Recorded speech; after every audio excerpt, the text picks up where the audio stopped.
Demon Slayer, ça a été une révolution au Japon. Il fallait donc que je teste leur collaboration avec Family Mart. Pour les patates sel et nori, je trouvais qu'il n'y avait pas assez de sel, donc j'en ai remis et c'était plutôt bon. Ensuite, le roll cake matcha azuki de Tanjiro. Franchement, avec les petits grains de haricots rouges, c'était sucré, c'était hyper bon. Ensuite, le mizu manju de Tomioka. Et là, tout comme le Pokémon, il va falloir arrêter de faire des trucs gluants au goût ramené parce que de toute évidence, c'est vraiment pas bon.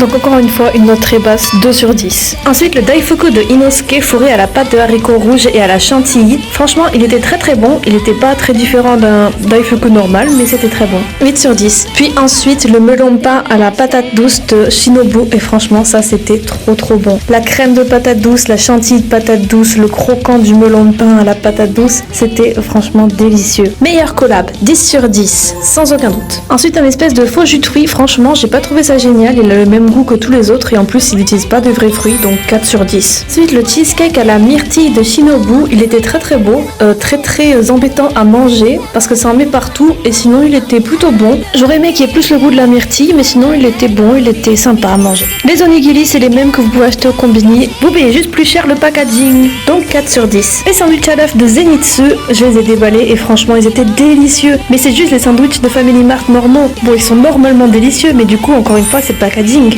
Voilà, et pour plus de vidéos sur le Japon, abonnez-vous!